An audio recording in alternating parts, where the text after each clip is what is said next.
President Trump giving a bold warning to Iran, saying if the nation retaliates, the U.S. is ready to strike Iranian targets fast and hard.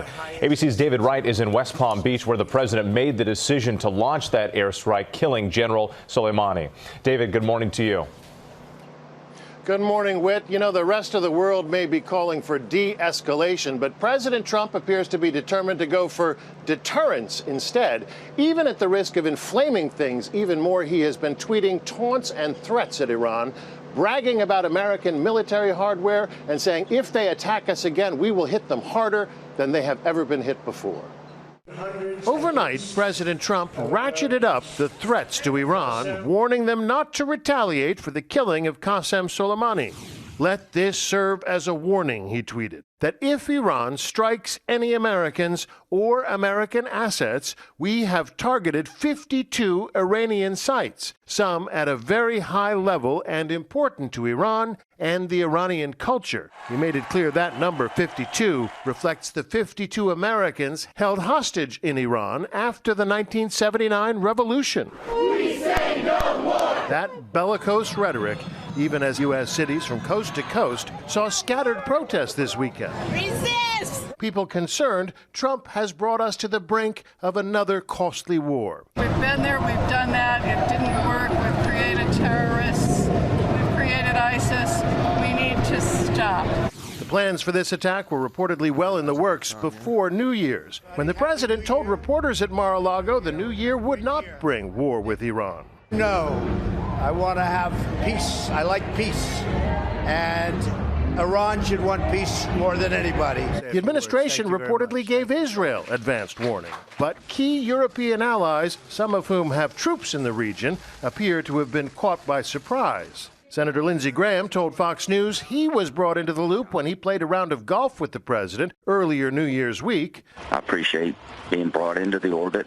But the administration did not give Democratic leaders any advanced warning. Last night, the administration finally did deliver the notification required under the 1973 War Powers Act, but classified the document. House Speaker Nancy Pelosi issued a statement. The highly unusual decision to classify this document in its entirety compounds our many concerns and suggests that the Congress and the American people are being left in the dark about our national security.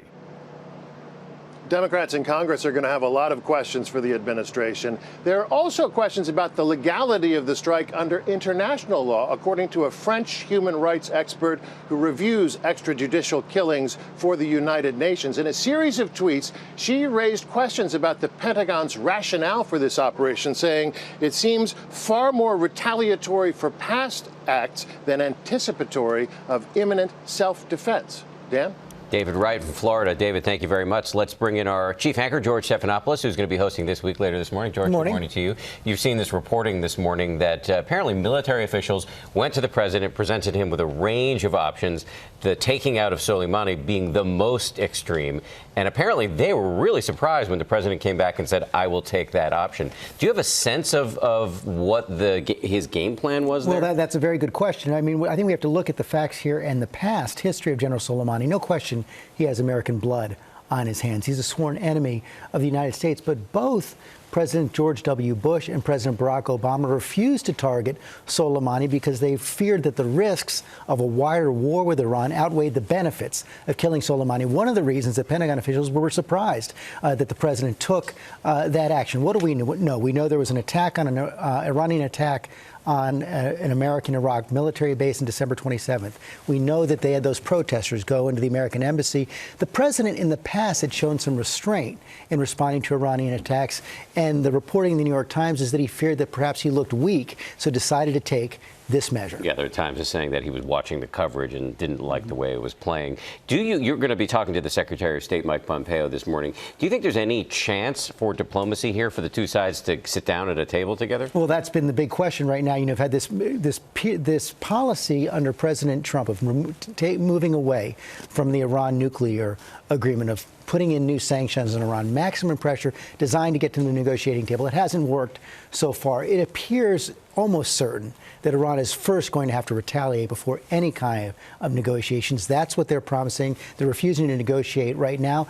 Whether anything productive is happening behind the scenes, we don't know for sure. It doesn't appear so. But the danger of their retaliation, the calibration has to be quite precise. Well, that's the big question. Does either side actually want a wider war? The United States doesn't particularly want it. The president has been trying to stay out of the Middle East. Iran would have to fear it as well. The United States is a much more powerful military than Iran. But once you get in a situation like this, where the risk of escalation are so high, this could happen by accident, by miscalculation, and that's what the real danger is. All you have to do is look at history. This is how wars start, time and again. George, thank you very much. Really appreciate it. I want to remind everybody, George has a big show this morning. He's going to go one-on-one with the Secretary of State, Mike Pompeo, as discussed. Plus, Senate Minority Leader Chuck Schumer speaks exclusively with George about the latest on impeachment. That's all coming up on This Week later this morning right here on ABC. Hi, everyone. George Stephanopoulos here. Thanks for checking out the ABC News YouTube channel. If you'd like to get more videos, show highlights, and watch live event coverage, click on the right over here to subscribe to our channel. And don't forget to download the ABC News app for breaking news alerts. Thanks for watching.